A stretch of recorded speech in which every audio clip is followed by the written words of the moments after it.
嗨，大家好，欢迎来到 Ann 亲子书房练习曲，我是 Ann， 很高兴又在我们的爸妈教养小教室里见面了。好，那今天呢，我们就要来聊聊一个很重要的主题，就是倾听的力量。我们会先来看看，核心问题到底在哪里？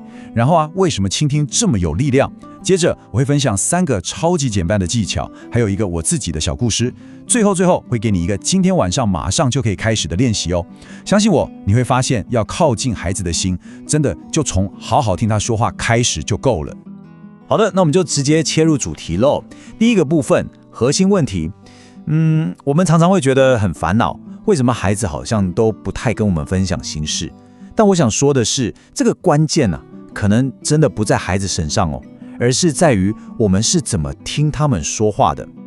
你是不是也有过这种感觉？就是看到别人家的小孩，哇，回家之后叽叽喳喳的，什么学校的大小事就跟爸爸妈妈分享，但回头看看自己家的，问他今天过得怎么样，他就回你还好，没事，然后就句点了。为什么会这样呢？我想这应该是很多爸爸妈妈心里一个共同的问号吧。其实经过这么多年的学习，还有我自己当妈妈的经验，我真的越来越清楚地发现，这个答案不在孩子，而是在我们父母身上。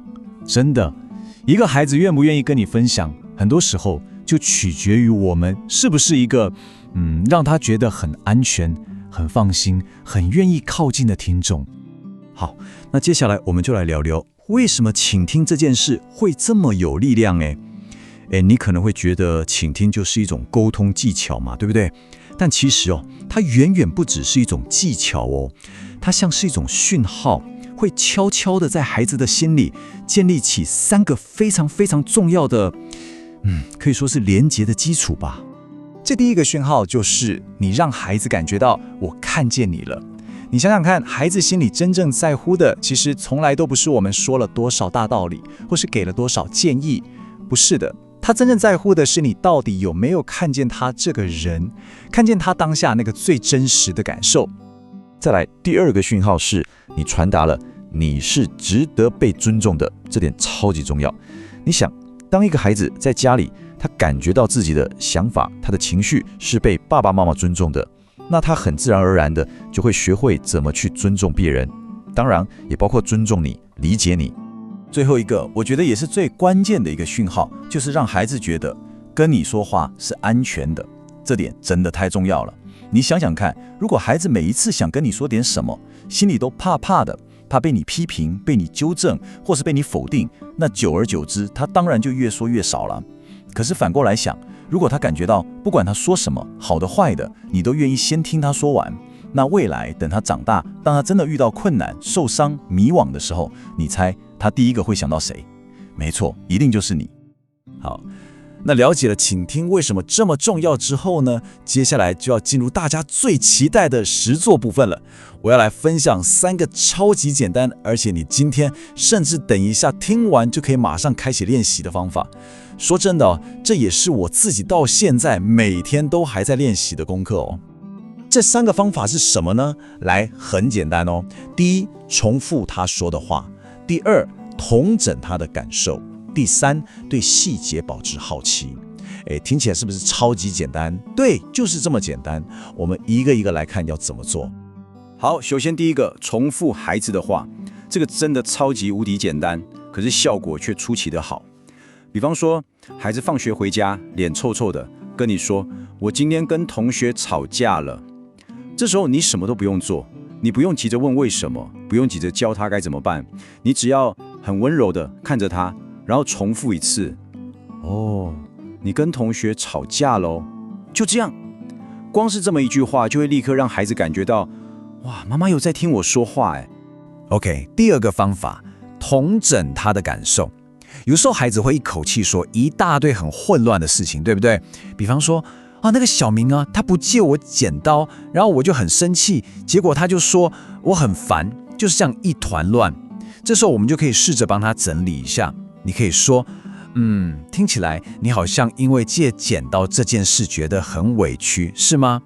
你看，这个简单的整理，就像帮他把一团打结的毛线理顺一样，可以帮助他看清楚自己混乱的感觉，然后他会觉得，哇，你真的懂我。好，第3个技巧，对细节保持好奇。这一招也很好用。比方说，孩子可能只是很平淡的讲了一件小事，他说：“妈，今天老师叫我去帮忙哦。”这时候我们就可以带着那种真的很想知道的态度，接着问：“哇，是哦，老师叫你帮忙什么呀？那你自己的感觉怎么样？开心吗？”这种真诚的好奇心，就像一把温柔的钥匙，可以轻轻地打开孩子内心世界的大门。讲完了方法，接下来我想跟你分享一个我自己的，一个很温暖的小故事。这个故事让我非常非常深刻地体会到，原来我们现在持续不断地给出去的倾听，在很多年之后，真的会以一种你完全意想不到的美好方式，再回到我们自己身上。那是在几年前，大概是4年后吧。有一次，我因为工作的关系，必须自己一个人到外地住2天。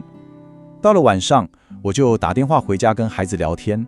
那在电话里，我就像平常一样跟他分享我今天一整天上课啊、工作啊发生了些什么事。结果等我差不多说完之后，换我儿子，他突然开始问我一连串的问题。他问我说：“妈咪，那你的教室大吗？里面有几个人啊？那你觉得好玩吗？”他甚至还问我说：“那你会不会紧张啊？”你知道吗？他问问题的那个语气非常非常的自然，就是充满了那种真心想要知道的好奇。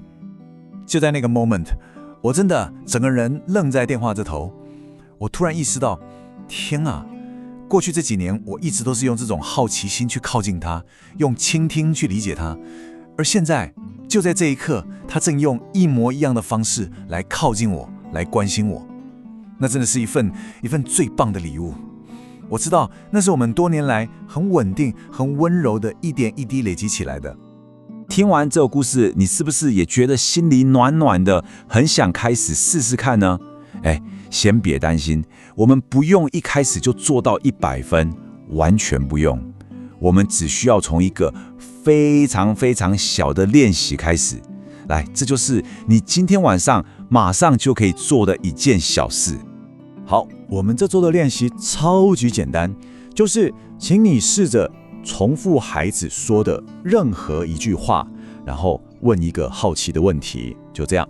不管他说的话有多小，比方说妈，我肚子饿了，或者我今天跑得很快哦，你就先试着重复它，然后加上一个好奇的提问，像是你今天跑得很快啊，哇，是怎么办到的呀？试试看，就这么简单。我想我们心里都希望孩子就算长大了，还是愿意跟我们分享他的心事，对吧？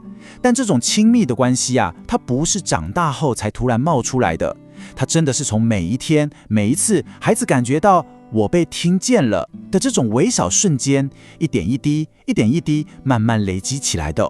所以，请一定要记得这个最重要的心法：只要你愿意听，孩子就一定会愿意说。那如果你喜欢今天这一集的爸妈教养小教室，也希望可以跟孩子一起成长，让自己成为一个更稳定、更有力量的爸爸或妈妈。那别忘了要记得订阅我们的频道 Ann 亲子书房练习曲哦。在这里呢，我们会继续分享更多很实用的方法，还有温暖的故事，让我们一起学习，用最温柔的方式陪着孩子长出他自己最真实、最美好的模样。那我们就下次见喽，拜拜。